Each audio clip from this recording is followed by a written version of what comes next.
E aí, pessoal, como é que vocês estão? Bobo de podcast? Ontem a gente fez uma pausa, né?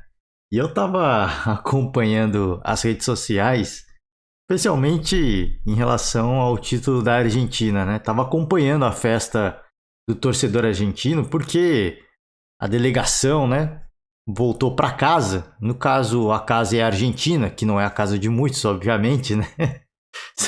A casa da seleção, no caso, não dos jogadores, né?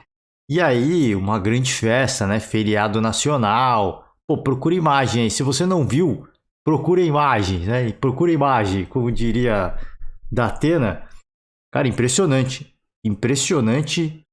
A galera compareceu em peso, né? E eu tava conversando com um colega argentino e ele falou, cara, foi a maior migração de pessoas dentro da Argentina. Sim, por causa de algum evento, alguma coisa, né? Alguns milhões de pessoas, ele falou 5 milhões, em torno de 5 milhões, que é a estimativa. Cara, assim, ele disse que foi a maior migração de pessoas dentro da Argentina. Que loucura, né? Para você ver o quanto que era um título aguardado, o quanto era uma coisa esperada, né? Eu tava falando aqui, cara, 36 anos. Assim, pô, o cara hoje que tem 36 anos, ele não viu a Argentina ser campeão, porque 36 anos, ele não. 36 anos, a pessoa que tem 36 anos não tem memória, né? Nasceu no ano que ganhou. Não é que a pessoa de 36 anos não tem memória, não tem memória do título, porque não viu, né? Era apenas um neném, ou ainda não tinha nem nascido, né? Tava em fase final de gestação. Então, para você se recordar, pelo menos 10 anos, né? Então, um cara de 46 anos é um cara que lembra do último título argentino, então você imagina, né? E aí, o que eu tava falando, eu tava vendo os Twitter e tal, da galera jovem que foi comemorar, óbvio que, né, muitos também que viram o último título argentino, o bicampeonato, mas muitos jovens, né? E, cara, foi uma festa do caramba, que se você vê a foto, assim, algo impressionante. E o que eu tô rindo, cara, e assim, eu tô rindo pra não chorar, porque tem coisas trágicas, né? Cara, os caras têm uma tara por subir em farol que é um absurdo, mano. Oh, é uma loucura. Eles começaram a escalar tudo que eles viram, não todos, obviamente, né? Por isso que eu tô falando. Procurem aí, tem até um perfil que eles estão. Que eles colocam ali o ranking dos maiores bizarrices, né? Que os caras cometeram. O primeiro lugar é simplesmente um cara que ele tá escalando o muro, ele cai e ele quebra as duas pernas, né? O vídeo não tá numa qualidade suficiente, mas conseguiram colocar o vídeo em câmera lenta. Cara, as duas pernas do cara viram ao contrário, mano. A imagem é muito forte. Mas aí que eu falo, pô, e aí eu falei pra ele, cara, no Brasil, quando acontece algo, quando você faz alguma coisa épica, ou quando acontece algo muito épico, a gente diz que a pessoa zerou a vida, né? Então, pô, assim, esses caras aí que estão. E aí tem várias, né? Esse aí foi apenas um. A galera que sobe no ponto de ônibus, começa a pular, estoura o ponto de ônibus, os caras se esborracham no chão. A galera escalando mais muro, subindo no semáforo. Aí o semáforo, obviamente, ele não é feito para suportar uma pessoa. Só que o cara, ele não apenas sobe, ele sobe e ele pula, né? E aí o bagulho cai, o negócio enverga, o cara cai, se esborracha, né? Inclusive tem até um que o socorrista, ele tá na maca da ambulância, os caras estão levando ele pra ambulância e ele tá comemorando. Ele tá levantando o braço. Pô, é uma loucura, né? Eu falei pra esse colega, cara, no Brasil a gente fala que zerou a vida. Esses caras zeraram a vida e, inclusive, ele falou, cara, teve um cara que morreu, ele foi subir num viaduto lá, tal, caiu, morreu. E eu imagino tantos outros, né? Pô, tem vídeo que é muito forte, assim, a queda dos caras é muito forte, mano. Se o cara não morreu, ele tá no hospital num estado minimamente assim, um estado preocupa, preocupante, eu diria. Preocupante, porque assim, tem imagens que realmente são fortes, assim, da queda dos caras, né? Mas, poxa, os caras nem estão pensando nisso, né? Além de estar bêbado, aí vê um escalando, vê o outro, cara. Então, assim, eu não quero partir pro tom trágico do negócio, porque se acontecesse com o Brasil, muito provavelmente a gente teria muitos problemas semelhantes, se não iguais, né? Briga na rua, confusão, cara, uma loucura, mas era um grito que tava entalado, né? Então, pô, se você não viu, procure aí, é só procurar, cara. Sai procurando porque, meu, a galera se acabou, né? Se acabou, alguns literalmente, né? Literalmente. E é isso, gente. E é isso. Pra finalizar o episódio de Copa do Mundo, a gente obviamente vai repercutir tudo de novo que tiver, né? Como é que vai ser a volta dos craques no Paris Saint-Germain, o novo técnico da seleção.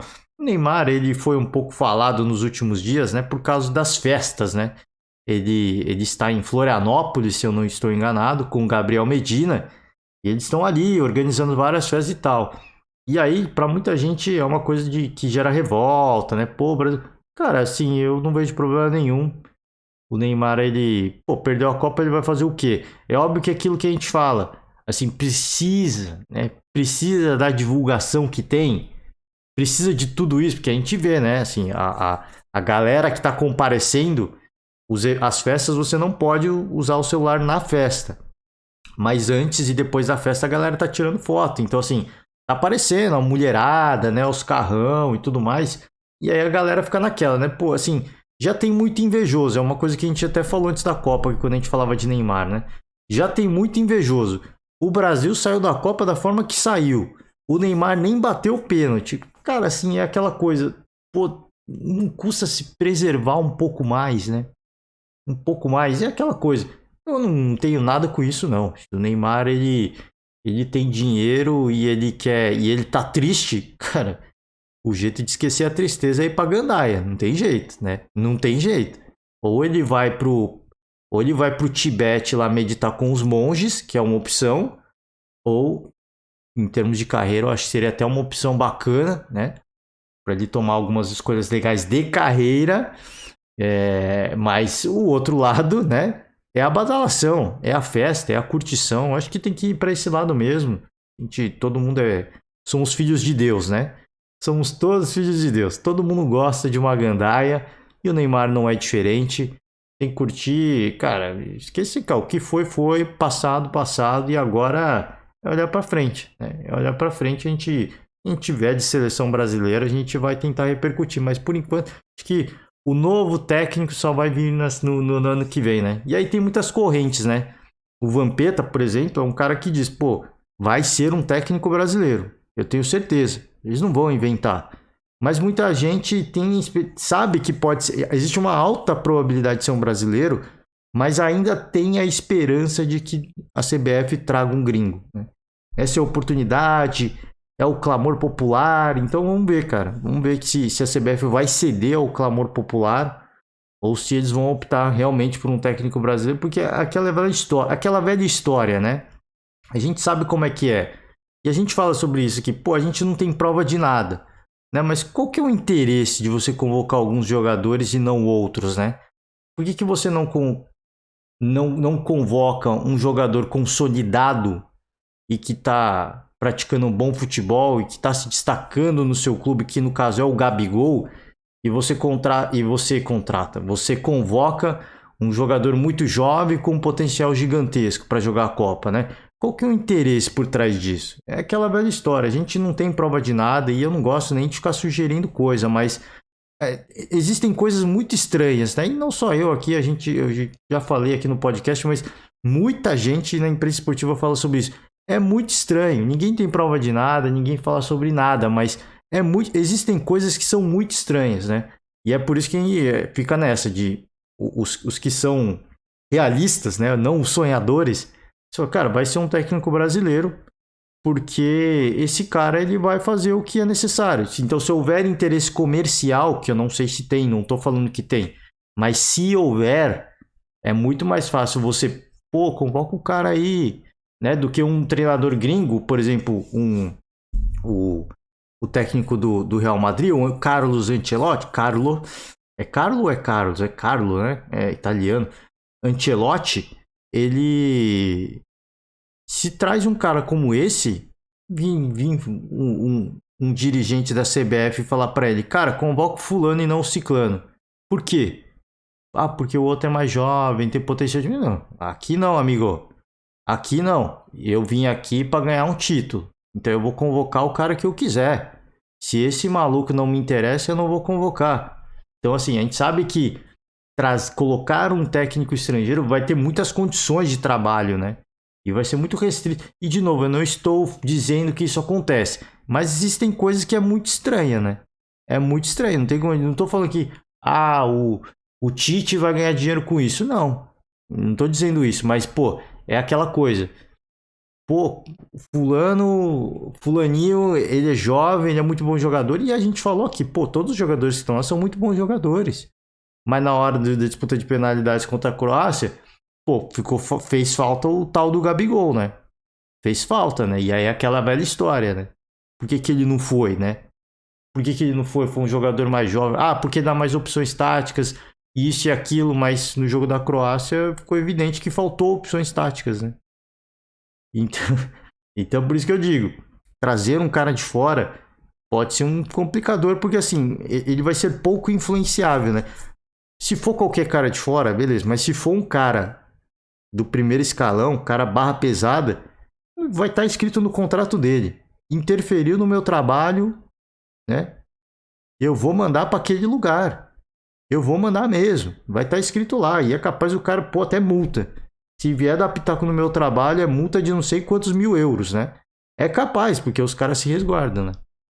Pô, os caras não são novatos, né? Eles não são calouros do futebol, né? Os caras sabem como é que funciona. Então, a gente vai acompanhar, a gente vai esperar para ver. Em relação aos clubes, né? Só voltando, a gente vai voltar aos clubes. Cara, uma notícia nova, assim, recente que tá correndo, não tá 100% oficializado, mas é uma contratação do atacante Wesley do Palmeiras pelo Cruzeiro, hein? O Cruzeiro vai desembolsar uma grana legal. Ao que consta aqui, né, até as notícias que eu tenho, é 3 milhões de euros. Isso dá em torno algo perto de 17 milhões de reais. 17 milhões de reais. O Cruzeiro, hein?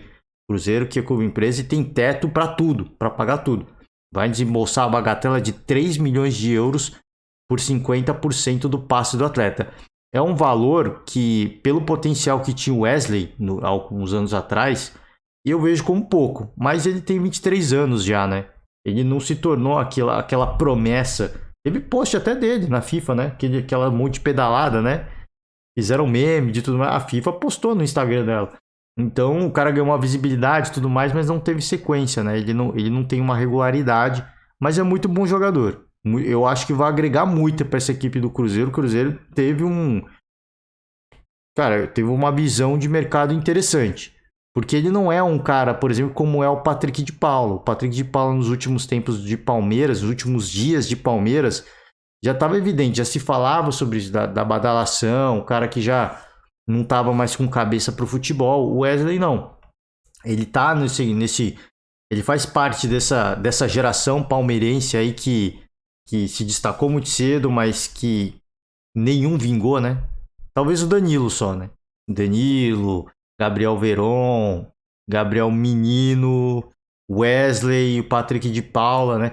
Eles são partes dessa mesma geração. E talvez o único que vingue de fato é o Danilo, né? Ainda falam do interesse do Arsenal, né? Se eu não me engano, mas eu também não sei se vai rolar. O Palmeiras perdeu o timing com alguns jogadores e é compreensível. É compreensível pelo potencial de mercado que tinham e pelas propostas que foram feitas. O Palmeiras assumiu um risco. É um clube que hoje pode assumir isso. E aí o torcedor fica bravo, que não sei o quê. Mas se vende também, aí também acha ruim. Pô, por que não esperou? Podia vender mais caro. Então assim, o Palmeiras é uma equipe que tem grana em caixa para segurar um jogador desse e falar, cara, vamos segurar mais. Porque se vingar, a gente vai ganhar muito mais grana, né? Mas se não vingar também, pô, a gente assume o prejuízo. Faz parte. Esse é o ciclo do futebol. A gente vai insistir, a gente vai investir, porque uma hora vai acertar. E acertou com o Endrick, né? Acertou com o Endrick. Então, se de fato viesse confirmar, porque parece que ele foi para Belo Horizonte, né? Boa contratação. Boa contratação. O Cruzeiro também, ainda falando de Cruzeiro, Nicão, né? Nicão, como diria Barolo, o saudoso Nicão, né? O Barolo não existe, cara. O saudoso Nicão. Nicão também vai pro Cruzeiro. A gente não sabe os termos do acordo, vai por empréstimo, né? Mas, cara, eu imagino que o Cruzeiro não vai arcar com o salário todo do Nicão, que gira em torno de 600 mil reais. O Cruzeiro não vai pagar essa bagatela. Tá contratando um monte de gente, já vai despender um belo investimento no Wesley, que eu falei aqui.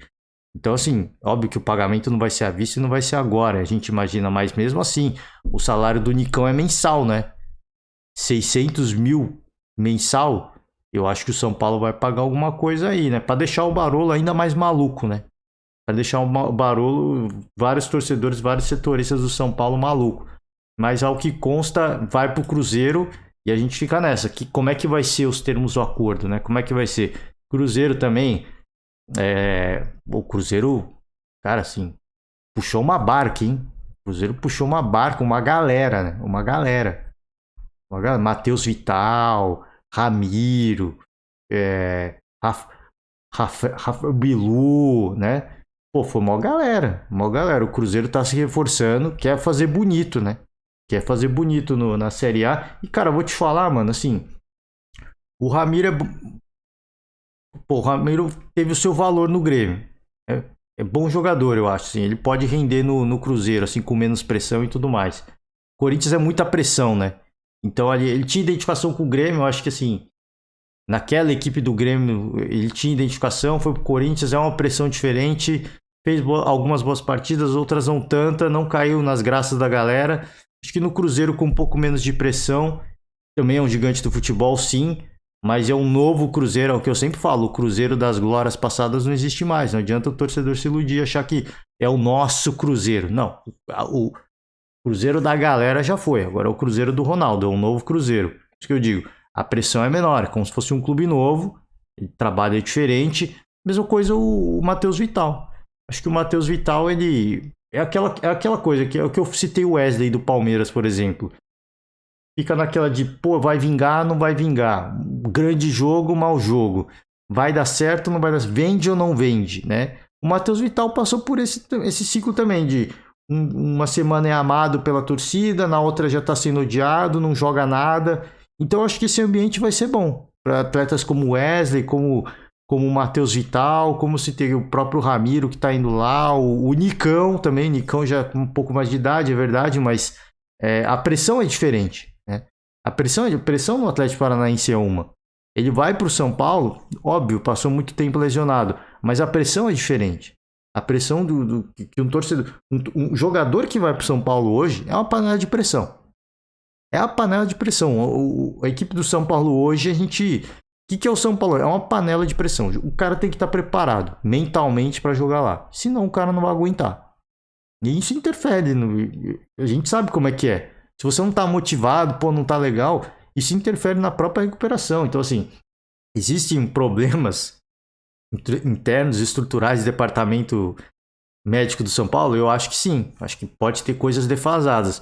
Mas também a motivação do cara de, poxa, eu vou voltar, e os caras com a pressão, a galera. É óbvio que assim, o cara não vai correr da luta, né? Mas é diferente, pô, de sei lá, pô, vão gritar meu nome, né? Então, assim, é complicado. Talvez nesse ambiente com menos pressão ele volte a render. E pro São Paulo é ruim, porque muito provavelmente o São Paulo vai pagar uma bela bagatela, imagino eu. O torcedor não se iluda. São Paulo vai pagar um belo valor pro Nicão jogar pelo Cruzeiro. Mas, cara, pro Cruzeiro, pro atleta, se o São Paulo faz um ano ok, volta pro São Paulo com um pouquinho menos de pressão. Então, assim, eu acho que é uma boa, né? É boa para todo mundo. Vamos fazer um giro rápido por algumas outras equipes, tá? Atlético Mineiro, né? O Cuca já tinha sugerido que não ia ficar. E quem vai pro Atlético é o Cudê. É o Eduardo Cudê, né? Saudoso.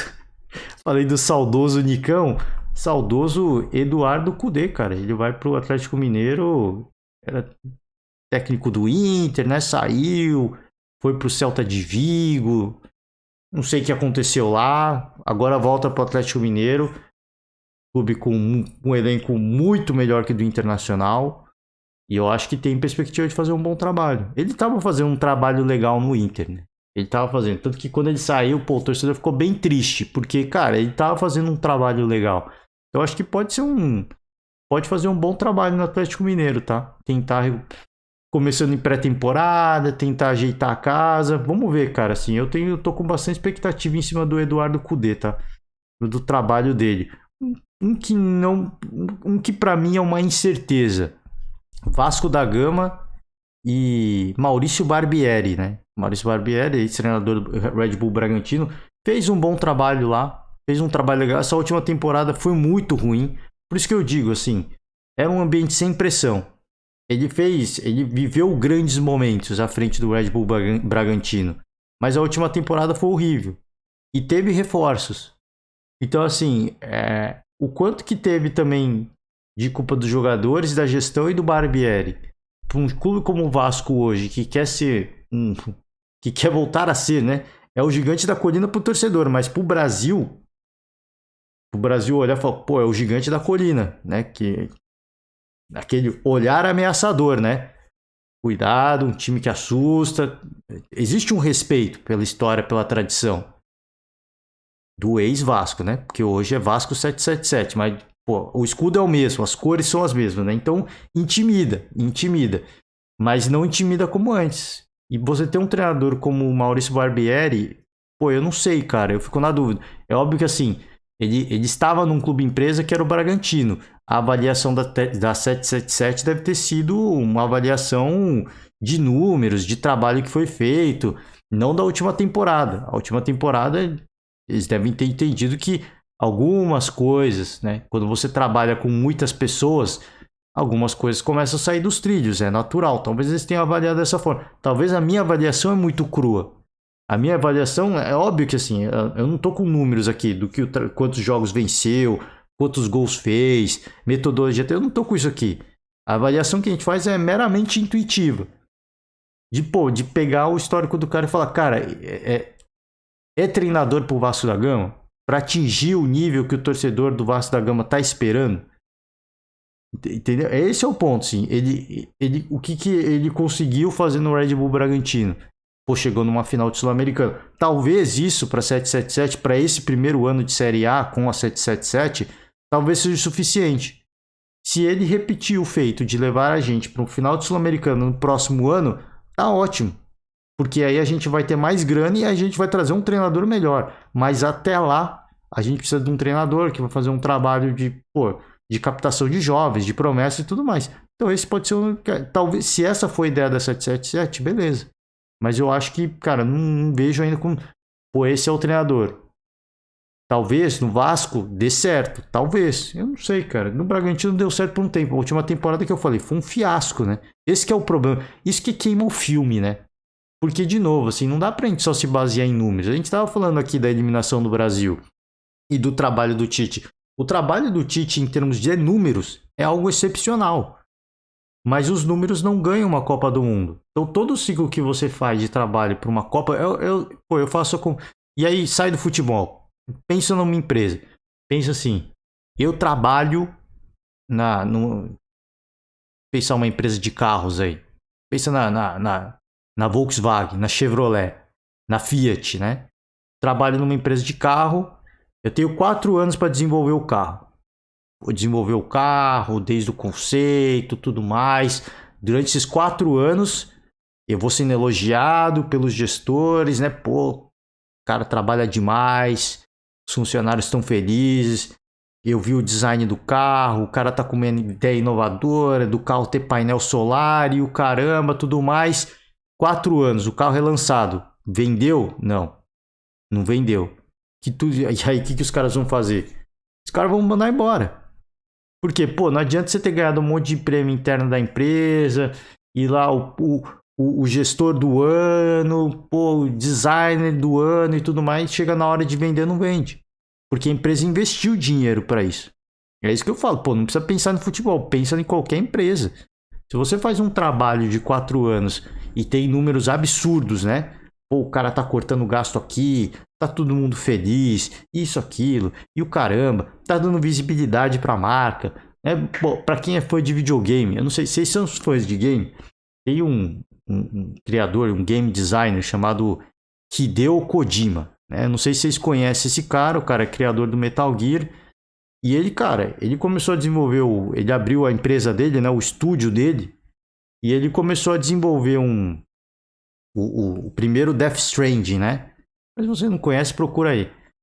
Cara, ele levou cerca de 4, 5 anos desenvolvendo essa parada, e quando lançou, foi meio decepcionante para muita gente, inclusive para mim. Eu tô falando que para mim foi uma decepção, né? Porque todos os trailers, tudo indicava assim, pô, a história é legal, mas o jogo em si ele decepcionou, né? Cara, em termos de jogabilidade, o caramba, tudo mais. Tem essas coisinhas. Me decepcionou. Pô, e aí ficou tanto tempo. É óbvio, assim, o cara continua sendo, peço perdão da palavra, um dos caras mais picas da indústria, tanto que ele vai fazer o segundo e só tem ator. Perdão da palavra mais uma vez, só tem ator foda escalado para fazer o segundo jogo. Mas o primeiro jogo é só procurar as revisões de sites gerais na internet. Não foi legal, né? Mas foi gerando uma hype, foi se criando essa. É a mesma coisa. Futebol é a mesma coisa. Você cria uma hype, se você não conquista, aí aí é que eu falei. O trabalho em números ele pode ser legal, mas se não tem título, isso que complica. Por isso que a gente fala assim, pô, Fernando Diniz é um grande treinador. Eu queria muito que o Fernando Diniz ganhasse um título importante, que ele tivesse a oportunidade de treinar um grande elenco, mas, cara, é aquela velha história, assim, o Fernando Diniz, ele é reconhecido por ser, pô, o cara meio azarão, né, na hora decisiva perde, mas faz é um trabalho que eu diria que 90% dos profissionais sérios da imprensa esportiva, 90%, 90 não, vai, uns 80, mais de 80, vai, eles elogiam a forma que o Fernando Diniz pensa o futebol. Eles elogiam.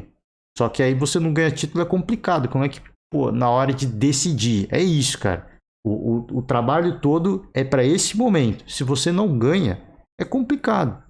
Por isso que eu tô falando do Barbieri.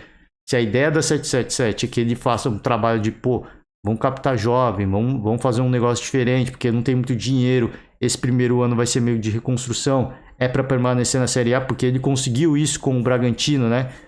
Se afirmou na Série A, foi para uma final de Sul-Americana. Imagino que essa é a ideia da 777. A ideia tá certa, mas é o que eu tô falando. Eu tô pensando na perspectiva de torcedor do Vascaíno, né? Do torcedor do Vasco. Eu não sou torcedor vascaíno, mas imagino que a visão do torcedor vascaíno é essa. Pô, mas Barbieri, velho. Mas Barbieri, o que a gente vai disputar esse ano, né? Assim, pensando friamente, o torcedor vascaíno tem que ter a noção de que não vai disputar nada, né? Mas não é isso que o torcedor quer. Pô, eu quero um técnico que, pô, eu vou olhar, nem que seja um cara desconhecido, né? Porque o Barbieri tem bagagem. Então o cara olha e fala, mas se de repente faz que nem o Cruzeiro, traz um Pesolano, quem que é esse cara? Quem que é esse Pesolano? Hoje não, né? Hoje o cara já fez o nome dele. Mas antes, Pesolano, tá aí, né? Tá aí. Quem sabe, né? Aí o torcedor fica mais... Eu acho que o torcedor fica um pouquinho mais tranquilo. Mas é aquela velha história, né? Aquela parada, né? De, pô, treinador estrangeiro só por ser treinador estrangeiro. Aí eu acho que não existe margem para o amadorismo quando o clube é empresa. Entendeu? Tá? Por isso que eu tô falando. Muita gente... pior dos casos, meu clube vira empresa. É isso aí. O clube empresa é isso. É uma avaliação... Assim, os caras são racionais. Vamos ser realistas? Vamos ser racional? O que dá para fazer esse ano? Pô, a ideia é ficar na Série A. Então, vamos trazer um cara que vai fazer isso. Que vai ajudar a pavimentar o caminho para uma próxima temporada. Aí a gente mirar algo um pouquinho melhor. Mas nesse ano é ano de afirmação. Então, Maurício Barbieri, de novo, assim, minha opinião em relação a ser racional, a ser empresa, bela escolha. Mas pro torcedor vascaíno deve estar aquela... não sei, né? Não sei. E a gente já tinha falado, Vitor Pereira no Flamengo, Keno, né, no Fluminense, Pikachu emprestado ao Fortaleza, cara. Movimentações muito... Cara, assim, o mercado tá agitado. O Palmeiras, ninguém, tá? O Palmeiras é o único da lista aqui que não aparece ninguém. O Flamengo, por exemplo, tem o Vitor Pereira e tem o Ayrton Lucas. Vai ficar agora em definitivo. Santos, Odair Helma. Cara, E aí é aquela coisa. Pô, eu vou ser repetitivo, mano. Eu vou ser repetitivo, mas qual que é o parâmetro que o Santos usou para contratar o Odair Helmo? Porque o Santos, ele tem no seu perfil de ser ofensivo, o tal do DNA santista, né? Tanto que quando o Carille foi demitido, foi o Carille, se eu não me engano, os caras falaram isso, sobre a questão do DNA santista, né? Que não tinha o DNA santista e mandaram o cara embora. Foi o Carille, se eu não me engano. Né? Foi algum treinador, algum dos vários treinadores que passaram pelo Santos aí recentemente. Se eu não me engano, foi o Carille. Que tem a pegada de ser mais defensiva, né? O Odair Helma não é diferente disso, não. Os caras estão achando que o Odair Helma vai pôr um time... Quem era o nome para mim? O nome certo pro Santos era o Dorival Júnior. Nome certo, cara, assim. Pô, a ideia de jogo é aquilo que o Santos quer. Pô, Dorival Júnior. Mas trouxe o Odair. Beleza, tem experiência de fora. Eu não sei como o Odair ele mudou em termos técnicos, né? Nesse tempo que ele ficou ali no futebol do Oriente Médio. Mas espero que ele tenha mudado. Espero que ele tenha mudado conceitos, porque na época de Inter não era. O Odair não era treinador ofensivo. Não é. Uma ou outra partida você via, mas ele não era treinador ofensivo. É um treinador mais defensivo. Por isso que eu falo, não sei se é o nome certo, mas de repente o trabalho que ele fez no Oriente Médio tenha sido um trabalho de mudança de perfil. Mas a gente sabe que o treinador não muda 100%. O Mano Menezes, pô, mudou bastante. Mudou bastante, pô. Era famosaço por ser bem retranqueiro. Mudou bastante. O Inter fez bastante gol. Mas ainda assim não é aquele Mano Menezes que vou pôr o time no ataque como faz, sei lá, como faria, por exemplo, o Fernando Diniz. É diferente. É diferente. Então vamos ver, cara, assim, nome que eu tô curioso pra ver como é que vai ser, se o casamento vai dar certo. Eu torço pra que dê certo, tá? Porque eu achava que o Odair fazia um trabalho legal no Inter, né? A Renata Fã odiava ele. Mas não sei por que ela odiava ele, porque passou tanto treinador ruim e ela pegou o ranço do Odair, não sei por quê.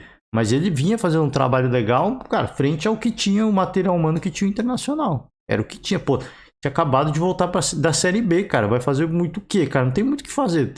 Pra onde que vai correr? Pô, perdeu a final de Copa do Brasil. Cara, normal, cara. Normal, né? Óbvio que pro torcedor não é normal, não é aceitável, mas, cara, alguém perde. Alguém perde. E aí a perspectiva do próximo ano era de ser melhor, de ir mais longe, de fazer algo a mais. E aí sim chegar a um grande título. Mas não deu tempo, né? Não deu tempo. Então, curioso para ver o trabalho que ele vai fazer no Santos. O São Paulo. Vou deixar para falar mais depois, né? Deixar para falar mais depois. Já tô aqui gravando há um bom tempo. E tem muitos nomes. Alguns, por exemplo, eu nem conheço, né? Então, pô, o Goiás tá com uma lista gigantesca. O Cruzeiro que eu falei também tá com uma lista gigantesca. Corinthians oficializou aí Fernando Lázaro, né? Até o final da temporada. Ele que foi interino. Corinthians é aquela coisa, né? O Corinthians oficializa a permanência do Lázaro agora até o final da temporada, mas com aquele olho no Tite, né? Pô, se o Tite falar que quer voltar, a gente já, né, já faz aquele... Já manda o oi sumido, né? O famoso oi sumido. Mas fazia um bom trabalho o Fernando Lázaro, tá? Quando ele tava de interino, ele fez um bom trabalho. Acho que o Corinthians vai apostar nisso, né? Tomou um sacode ali, um famoso migué, né? Do Vitor Pereira. Vamos embora. Vamos de Fernando Lázaro. Acho que o Corinthians fez uma boa escolha. Pensando em títulos e tudo mais, eu acho que tá meio contando que no misticismo, né? No misticismo, na superstição. Pô, deu certo com o Carille, vamos tentar de novo, né? Acho que tá meio apostando na superstição. A gente sabe que o raio dificilmente cai duas vezes no mesmo lugar, mas pelo pouco tempo que teve, ele fez um bom trabalho, na minha opinião. Ele conseguiu fazer o time do Corinthians jogar legal. Espero que ele consiga repetir a dose, repetir o feito, agora com pré-temporada, consiga fazer algo até melhor. Vamos ver, cara, assim, expectativa bacana em cima disso. E é isso, cara, vou fechar por hoje. Vou fechar por hoje e a gente vai começar semana de Natal, né? Ano novo. Vamos ver, cara. A gente Se a gente faz a gente continua o balanço da temporada. Não sei nem se pô, o ano vai acabar, né? Não sei nem se. Pô, eu falei, vou fazer depois da Copa, mas pô, a Copa acabou perto do Natal. E aí a gente para alguns dias. Então vamos ver, cara. Assim, não sei se vai dar tempo de fazer um balanço geral de todos os clubes. A gente fala de novo, né? Quem a gente que decepcionou um pouco, quem não, a perspectiva do próximo ano.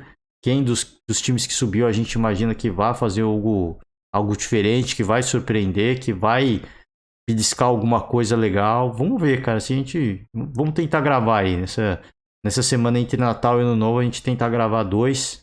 Aí, bem no meio, né? Bem no meio dos dias. Um encerramento, retrospectiva, mais ou menos, né? O balanço vai ser esse. Na verdade, vai ser em clima de retrospectiva. Cara, vamos fazer isso. Vamos fazer isso. Então, semana que vem, fazer um podcast meio que de retrospectiva. E aí, já no Ano Novo, a gente fala da perspectiva, né? Perspectiva que a gente tem em torno dos clubes aí, dos clubes que já estavam na Série A, que se reforçaram, dos clubes que subiram da Série B. Como é que a gente espera que esses caras eles vão pensar a temporada, né? Então é isso, gente. Vou fechar por hoje. Cara, eu ia gravar bem curto, mas vai falando, vai passando. Se você não viu, procura aí, entra no Twitter aí, dá uma olhada. Dá uma olhada nos caras, nos argentinos comemorando. Caras escalando o muro e cara, é uma loucura, cara. É simplesmente uma loucura. Tá fechando por hoje. Valeu demais. Forte abraço a vocês. Eu não sei se amanhã eu gravo, né? Muito provavelmente não. Mas já vou desejar aí um ótimo final de semana para todos. Ótimo Natal, né? Curta muito. Eu não vou gravar não, gente. Não vou gravar não. Já vou deixar aqui, ó. Então, finalizando, né? Feliz Natal para vocês. Curta muito. É sempre um período muito festivo, muitas luzes. Vai dar uma olhada nas luzes de Natal, né? Vai ver ali Avenida Paulista, enfim, cara, assim, é uma época bastante peculiar do ano. Ela é muito única, né? Por causa disso, tem gente que não gosta, tem gente que gosta muito, tem gente que, para algumas pessoas, é o período mais bacana, é o período de estar próximo da família, dos amigos, cara. Então, assim, qualquer que seja a sua crença, qualquer que seja a sua tradição, exerça essa tradição, faça acontecer. Se você gosta de tender, de chester, de pernil, vai pra cima, cara, vai pra cima. É a única data do ano, cara, que você vai conseguir. Você pode comer outra data do ano, mas vai ser mais difícil. Essa é a data. Então aproveite, né? Lixia, vai pra cima, mano. Vai pra cima. E obviamente, né? Curtir com as pessoas queridas, os chegados. E é isso, então. Ótimo Natal para vocês, ótimo final de semana, um forte abraço. Semana que vem a gente tá de volta aí com o podcast de retrospectiva do ano. Valeu demais, gente. Forte abraço, até mais. Tchau.